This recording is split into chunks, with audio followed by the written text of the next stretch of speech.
Hey guys, my name is Khurshid and welcome back to the next video. So I had the question for a very long time.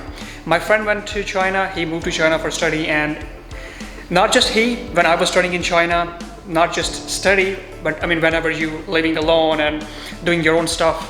And there's one big thing that you need to deal every single day, at least 2 times, which is eating food.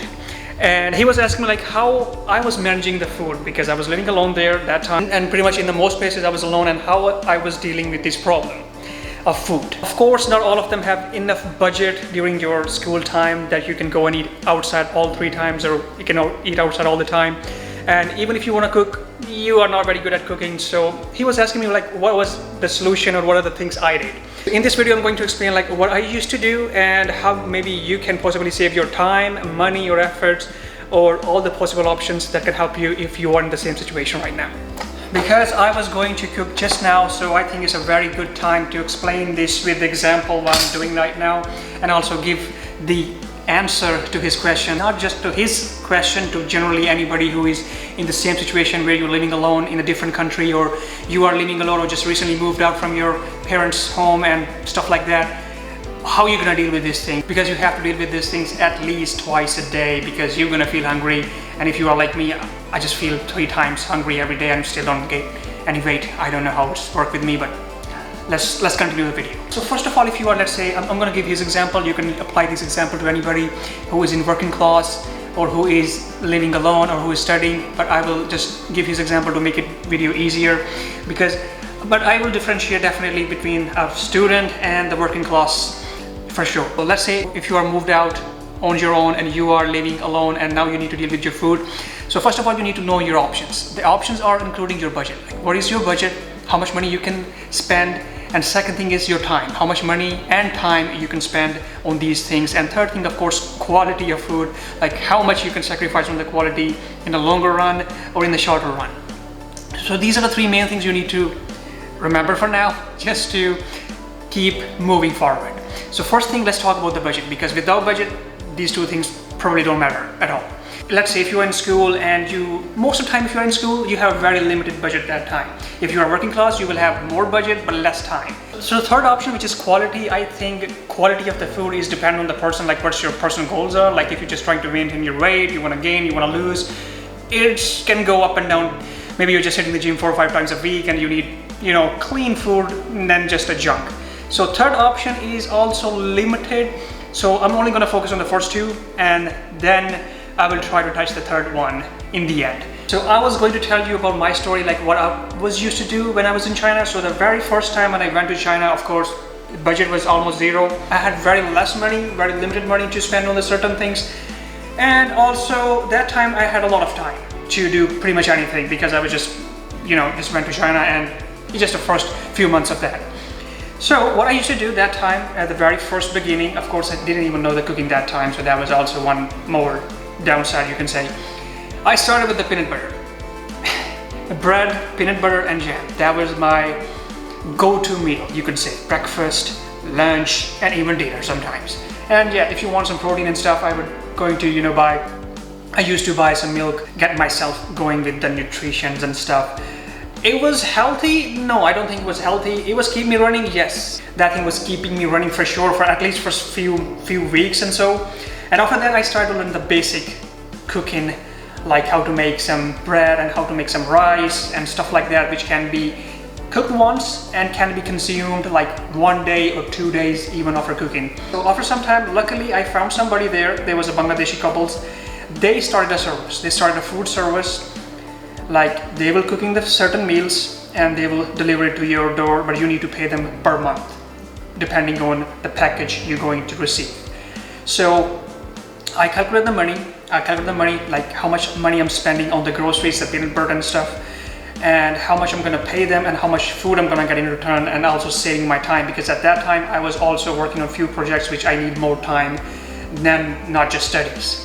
So after calculation, I understand that even if a little bit expensive than your own cooking, I will still think the time you're gonna save from that is worth it. The only problem I had with my package deal, there was only 2 meals per day, lunch and dinner. And also the third downside was that the size of that meal was not enough for me. I was still feeling kind of hungry after eating that meal, so I still getting few pieces of bread with jam and stuff just to cover that gap in my hunger. That was the thing that happened to me, but it didn't run for a long time because the timing was very specific.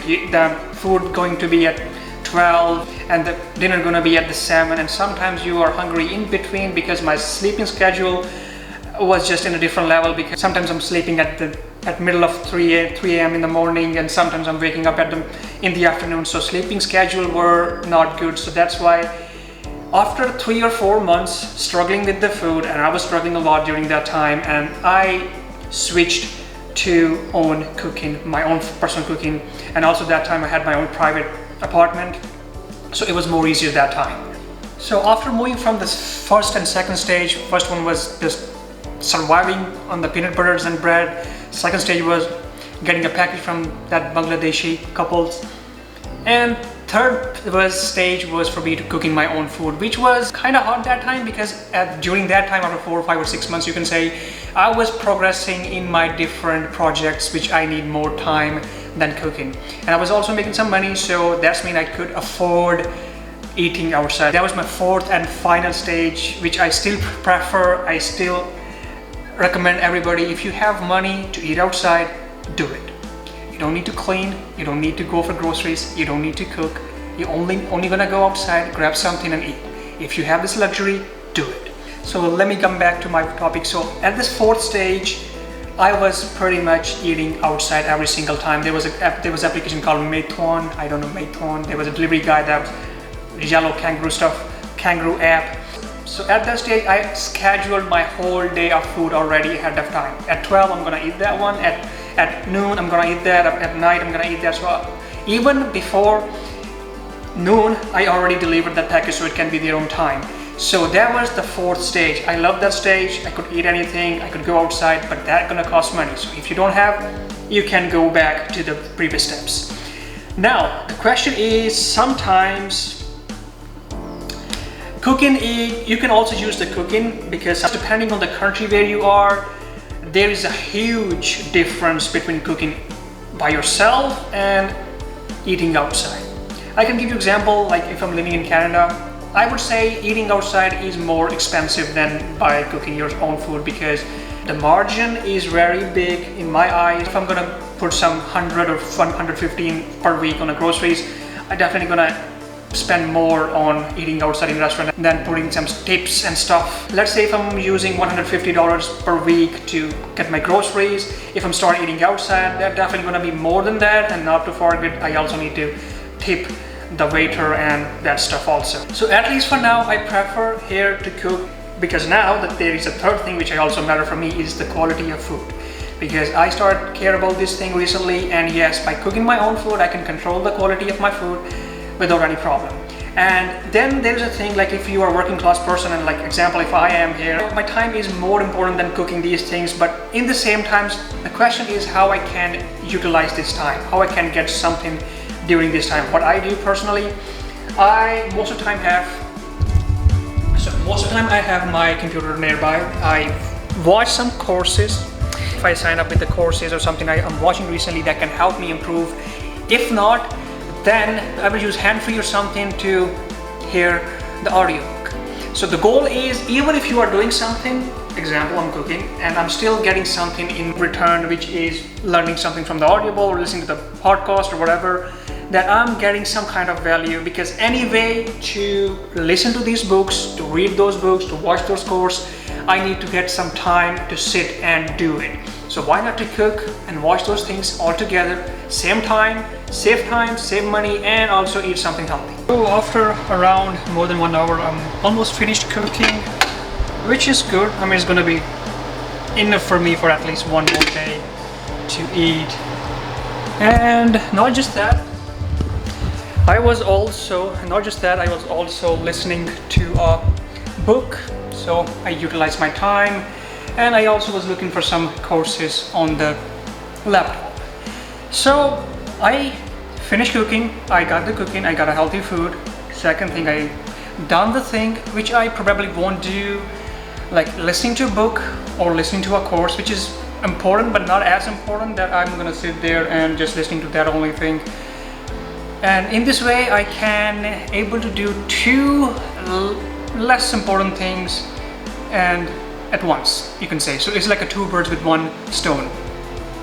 So my recommendation to you or anybody who is outside is, again, if you have a very low budget, try to survive. If you have a little more budget, try to cook by yourself. If you can find somebody who can cook for you and the prices are not so different than what you buying anyway, then go for that. And the last option, if you really can afford that, then definitely go with eating outside, because this is going to save you a ton of time and tons of effort. But it also depends on the country you're living in, what kind of food do you eat, I mean, what is your taste, your origin and stuff like that. But over and all, this is the steps, and that's what I would do in future. Yeah, I will try to not cook and only eat outside, or at least find someone here who can do it for me. But it's still not that time, and I still can manage my own cooking and also get some value from it, so it's fine for me. And sometimes, yeah, if let's say if you're in the university, there is some canteens or some from food courts or shops which offer monthly package. Because I remember there was one canteen in our university which was giving us a monthly package. You can select few dishes per visit depending on what's the package you're gonna buy. So also consider this thing. It's really gonna save you a lot of time. And that was the video. So if you like this video, I'm gonna make more videos like that which can help you in future, because sooner or later you're gonna move out, you're gonna live on your own, and you're gonna deal all of these things that I dealt like a long time ago, and I'm still dealing with them. So until that time, take care of yourself, and gonna see you in the next one. Bye bye.